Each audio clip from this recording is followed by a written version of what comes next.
So this is how आपको बच्चे का टेम्परेचर नापना है। आपको थर्मोमीटर जैसे मैंने आर्मपिट में लगा दिया है, इस तरह से हाथ को होल्ड करके रखेंगे और थर्मोमीटर को ऑन करके आप लगा दीजिए। जब तक बीप साउंड नहीं आता आपको थर्मोमीटर नहीं हटाना है। डिजिटल थर्मोमीटर बीप साउंड करता है, उसे निकाल कर आप देखेंगे। अगर आपके बच्चे को 99 से ज़्यादा टेम्परेचर है तो उन्हें बुखार है, और अगर नहीं है तो इसका मतलब उन्हें बुखार नहीं है। Hey everyone, welcome back.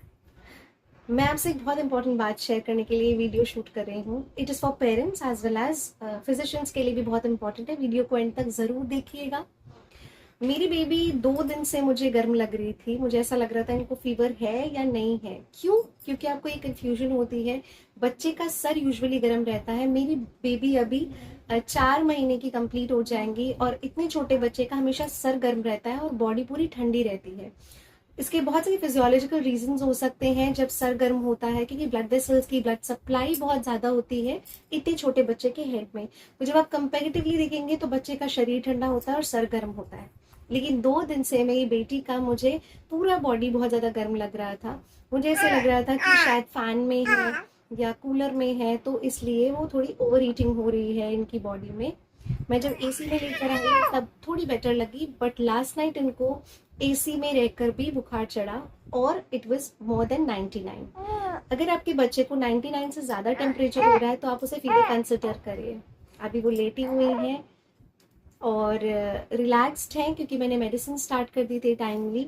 बहुत इंपॉर्टेंट है, अगर आपके बच्चे को बुखार है तो इन्फेक्शन हो सकता है। इसके अलावा आपके बच्चे को, जैसे दिल्ली जैसे स्टेट हो गए जो बहुत ज़्यादा गर्म होते हैं, ये बच्चे भी ऐसे ही ओवर हीटेड हो जाते हैं जिसकी वजह से फीवरिश फील होते हैं। मेडिसिन स्टार्टअप ज़रूर कर दें। मेडिसिन की बात हम बाद में करेंगे, पहले मैं आपसे कुछ टिप्स शेयर करूँगी। अगर आपका बच्चा बुखार में है तो प्लीज़ ये मत कीजिए कि कूलर बंद कर रहे हैं, एसी बंद कर रहे हैं, पंखा बंद कर रहे हैं। नहीं, बच्चे को जुकाम हो जाएगा, बच्चे को सर्दी हो जाएगी, बच्चे को नहला नहीं रहे हैं। ये सभी गलतियां आपको नहीं करनी है। आज भी मैंने अपनी बेबी को नहलाया है, लूकवार्म वाटर से नहलाया, लेकिन मैंने उसे नहलाया है। उसे एसी में, कूलर में बच्चे को रखें। डायरेक्ट फैनिंग में नहीं रखें, लेकिन ठंडे कमरे में रखें ताकि बच्चा और गर्म ना हो।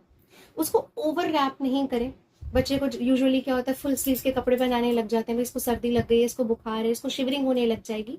बट ऐसा नहीं है। बच्चा अगर गर्म है तो उसे आप बिल्कुल पतले कपड़े, जो आप कॉटन के कपड़े पहनाते हैं वैसे ही कपड़े पहनाएं जैसे मैंने अभी अपनी बेबी को पहना रखे। Let me show you.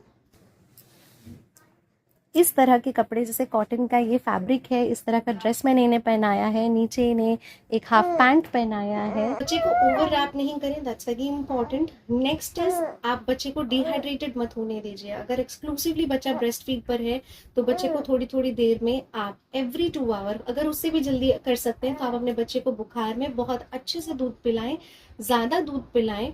उनकी यूरिन का ध्यान रखें, बच्चा कितनी बार दिन में यूरिन कर रहा है, बच्चा मोशन पास कर रहा है कि नहीं कर रहा है।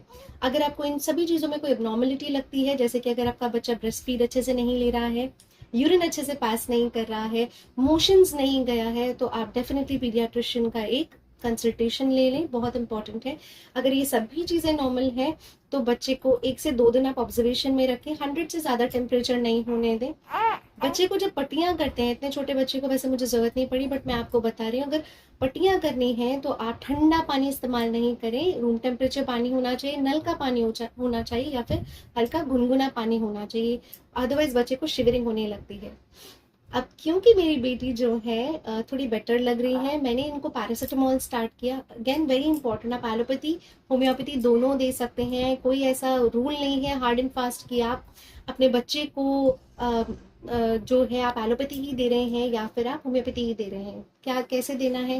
पैरासीटामोल जो है मैं इनको दे रही हूँ 6 आवरली, डिपेंडिंग इनके बॉडी वेट के हिसाब से डोज डिसाइड होता है। और होम्योपैथी में मैं इनकी मेडिसिन मैंने चालू की है कैमोमिला, क्योंकि जैसे इनको बुखार होने लगता है, इनको गोद में रहना अच्छा लगता है, रेड फ्लश्ड फेस हो जाता है, इरिटेबल हो जाती हैं। बुखार थोड़ा डाउन आते ही बहुत काम डाउन है, रिलैक्सड हैं, बात कर रहे हैं, अच्छे से खेल रही है। तो इन सभी सिम्टम्स पर मैंने डिसाइड किया कि कैमोमिला देने के लिए। Chamomilla again a very very important medicine जो कि दी जाती है। डेंटिजन एक बहुत इंपॉर्टेंट चीज़ आती है ध्यान में, बट क्योंकि ये सिर्फ 4 महीने की भी अभी नहीं हुई है, माउदिंग का प्रोसेस स्टार्ट हो गया है, डेंटिजन स्टार्ट नहीं हुआ, इसलिए मैंने इनको डेंटिजन से रिलेटेड जो है फीवर कंसिडर नहीं किया। But still chamomilla will work in that. So chamomilla 30 जो है इनकी चल रही है। दीज आर फ्यू टिप्स जो आप ज़रूर फॉलो करें अपने बच्चे का केयर करते वक्त फीवर के दौरान। अब मैं आपको बताने वाली हूँ कि आपको अपने बच्चे का टेम्परेचर कैसे नापना है। घर पे अगर आपके पास डिजिटल थर्मोमीटर है, जो होना बहुत ज़रूरी है। आप अपने बच्चे का टेम्परेचर आर्मपिट में नापिए। ओरली जनरली क्या होता है, घर में उतनी साफ सफाई नहीं रख पाते हैं या आप उतनी हाइजीन मेंटेन अगर नहीं कर सकते हैं तो मुंह में थर्मोमीटर मत डालिए, आर्मपिट में रखिए, सैनिटाइजर एक कॉटन पे डालिए और उसका टिप जो है थर्मोमीटर का साफ करके बच्चे की आर्मपिट में आपको रखना है। So this is all for now. Please do subscribe to this channel. Thank you so much for watching.